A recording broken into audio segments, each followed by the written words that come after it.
तो ये आजकल ओबेसिटी पे बहुत बात हो रही है, इसका भी क्या विचारों से लेना देना है? देखिए, बिल्कुल लेना देना है। ओबेसिटी अपने आप में कोई बीमारी नहीं है, ठीक है, लेकिन सभी बीमारियों का कारण है। ओके।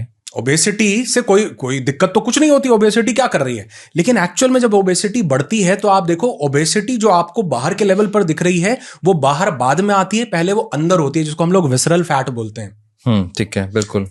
मतलब विसरल फैट पहले हमारे ऑर्गन्स पे आता है, फिर वो फैट धीरे धीरे स्किन की लेयर के बाहर हमको फैट सेल्स जो है वो स्टोर होते होते, पहले तो स्किन स्टोर नहीं करती है, पहले तो अंदर ग्लाइकोजन के रूप में हमारा लिवर उसको, मतलब हमारी बॉडी इंटरनल ऑर्गन्स उसको स्टोर कर रहे हैं, हमारा ब्लड थिक हो रहा है, गाढ़ा हो रहा है। अब यही कारण बनता है धीरे धीरे हमारे हार्ट डिजीज का, हमारी ब्लॉकेज का, हमारे स्ट्रोक का, हमारी डायबिटीज का, हमारे टॉक्सिन्स का बॉडी में बिल्डअप का, फिर वो लिवर पे आएगा, फिर वो फैटी लिवर बनेगा।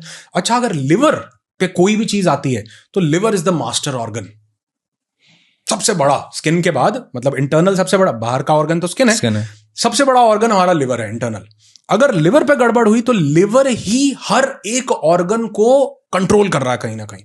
वही ब्लड जो है फिर वो हार्ट के पास जाता है, लिवर ही सिग्नल दे रहा है किडनीज को, लिवर ही डाइजेशन को कंट्रोल कर रहा है, लिवर ही स्प्लीन को तो लिवर पे अगर वो फैट आया तो फिर वो धीरे धीरे, तो अब लिवर पे फैट आने, अभी मैंने आपको बोला ना, non alcoholic fatty liver disease, इसी वजह से हो रही है, इसी वजह, थॉट की वजह से। अब आप कहोगे कि ये, क्योंकि पूछने वाले तो पूछेंगे थॉट की वजह से कैसे हो रही है, क्योंकि जब भी आपके पास स्ट्रेसफुल कंडीशन होती है तो उस स्ट्रेसफुल कंडीशन में आपकी बॉडी डाइजेशन छोड़ के पहले उस स्ट्रेस के इंपैक्ट से निपटना चाहती है।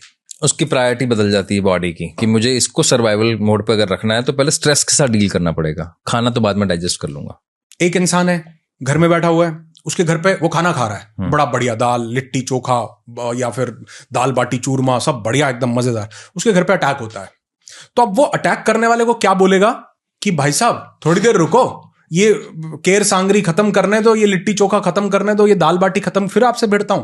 कहेगा सब साइड हटाओ, पहले तुझे देखता हूं। तो जब यहां पर अटैक होता है, यानी कोई भी नेगेटिव स्ट्रेसफुल विचार आता है, तो शरीर सिर्फ डाइजेशन नहीं, हमारे ये जो 7 मेन तंत्र हैं, जिसमें हमारा गैस्ट्रोइंटेस्टाइनल ट्रैक्ट, हमारा मैस्कुलो स्केलेटल सिस्टम, हमारा कार्डियोवैस्कुलर सिस्टम, हमारा रिप्रोडक्टिव सिस्टम, सब सिस्टम आते हैं। तो बॉडी इन सब सिस्टम्स को बाईपास करती है, बोलती है तुम रुक जाओ, पहले इस स्ट्रेसफुल थॉट से निपटने दो, उसके बाद बाकी काम। उसके बाद अब आपकी बॉडी ने वो जो अब डाइजेशन का तो एक टाइम है ना, उसके बाद तो वो पेट में से निकल के फिर वो आपकी इंटेस्टाइन में जाके प्रोसेस होना शुरू हो जाएगा। तो जब आपने कोई भी स्ट्रेसफुल विचार, इसीलिए आपने देखा होगा, आप एक नोट करोगे चीज की, हमारे पुराने लोग बोलते थे बेटे परेशान होके खाना मत खाओ, शरीर को नहीं लगता। ये दोनों चीजें बोलते हैं, एक तो परेशान होके बनाओ मत और खाओ मत, मतलब शरीर को नहीं लगता। हाँ। तो शरीर को नहीं लग रहा तो वो क्या, उसमें से न्यूट्रिशन का एब्जॉर्प्शन नहीं हो रहा, वो खाना जा कहां रहा है, वो सड़ रहा है, वो पच नहीं रहा, उसका डाइजेशन प्रॉपरली नहीं हो रहा, उसमें से जो इंटेस्टाइन न्यूट्रिशन एब्जॉर्ब कर पाती, पानी को अच्छे से निकाल पाती, स्टूल को लाइट बना पाती, बल्कि बना पाती, वो इंटेस्टाइन का काम था ना, वो भी नहीं कर रही। आपका हाइड्रोक्लोरिक एसिड अपना काम नहीं कर रहा, आपका बाइल जूस अपना काम नहीं कर रहा। क्यों? क्योंकि बॉडी इस टाइम फाइट एंड फ्लाइट के मोड में है। करिए डाइजेस्टिव सिस्टम को बाद में देखेंगे, पहले आपके नर्वस सिस्टम के थ्रू फाइट एंड फ्लाइट कर लेते हैं।